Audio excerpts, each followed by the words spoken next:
ጥንጁት አብዛኛዎቻችን እናውቀዋለን። በተለያየ አካባቢ የሚበቅልና በከተሞች አካባቢም በገጠርም በተለያየ ጊዜ የአካባቢን ሽታ መዓዛ ጥሩ ለማድረግ የሚጨስ በቤት ውስጥም የሚጨስ ነው። በተለያዩ በበዓላት ቀናት ሴቶችም ደግሞ በወለዱ ጊዜ ቤት ውስጥ ያለ ሽታን ጥሩ መዓዛ ለማድረግ ይጨሳል። አልፎ አልፎም ደግሞ ርኩስ መንፈስንም ለማስወገድ በሚል ይጨሳል። ነፍሳትንም ለማስወገድ ይጨሳል። ስለዚህ ጥንጁት በሳይንሳዊ አጠራሩ ኦቴስቲንጋ ኢንቲግሪፎሊያ ይባላል፣ ወይም ራዲንጋ ኢንቲግሪፎሊያም ይባላል። ዋናው ኢንቲግሪፎሊያ የሚለው የዝርያ ስያሜው ነው። እንግዲህ ሽታ ያለው ግራጫ መልክ ነጣ ያለ ቅጠልና ግንድ ያለው የቁጥቋጦ ምድብ ነው።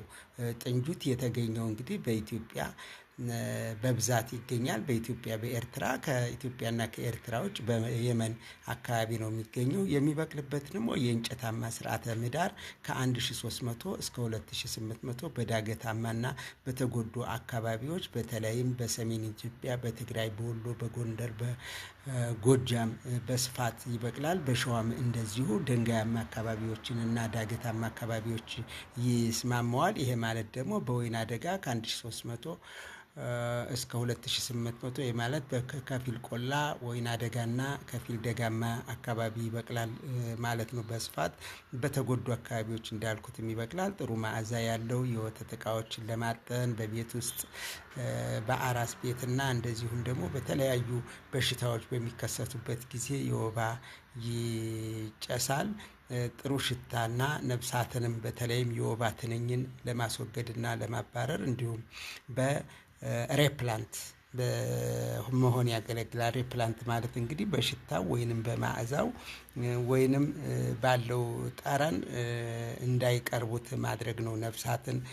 እንደዚሁ ደግሞ ሌሎችንም በተለይ ተሳቢ እንስሳትም በአካባቢው እንዲሁ በቀላሉ ተዘዋውረው እንዳይነድፉና እንዳይቀርቡ ያደርጋል ማለት ነው። በዚህም ነፍሳትን ስለሚያስወግድ የወባ በሽታ አምጪዋ አናፊለስ ሞስኪቶ በአካባቢው ዝር እንዳትል ያረጋታል ማለት ነው። ስለዚህ ወባን በሻይ መልክ ጠጥቶ ወባን ከመከላከል ባሻገር ትንኟን ራሱ እንዳትቀርብ ያደርጋል ጥንጁት ማለት ነው።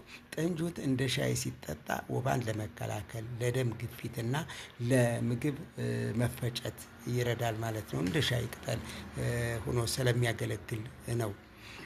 ለመድኃኒትነት እንግዲህ ለሚያገለግል በርካታ ውህዶች በውስጡ በመኖራቸው ነው። እንግዲህ ለወባ፣ ለደም ግፊት፣ ለቶንሲል፣ ለሆድ ቁርጠት ይህም እንግዲህ ጸረ ባክቴሪያ አንቲኦክሲዳንትና ጸረ ብግነትም ስለሆነና የስኳር በሽታን ለመከላከል ያገለግላል። ከዛ ባሻገር ያው ለአጥርና ለአካባቢ ውበትም ያገለግላል። በአብዛኛው ዳገታማና በተጎዱ አካባቢዎች የሚበቅል በመሆኑ ለመሬት ለምነትና መሬትን እንዲያገመግምና ቶሎ እንዲያቀጠቅጥም ለማድረግ የሚረዳ እጽዋት ነው። ስለዚህ ጥንጁት አካባቢያዊ ጠቀሜታው የመድኃኒትነት ጠቀሜታው በጣም በርካታ ስለሆነ ከላይ ባለው መልኩ በመጠቀም እንደገና ደግሞ በምርምር ደግሞ መድኃኒቶችን ከነዚህ ከእጽዋቱ በመቀመም ከላይ የጠቀስኳቸውን በሽታዎች መከላከል ይቻላል። ዳይሬክት በመጠቀም መከላከል ይቻላል። እንደገና ቀምሞ በደንብ በዘመናዊ መንገድ ለሕክምናውም ከፍተኛ አስተዋጽኦ ያለው እጽዋት ነው ማለት ነው።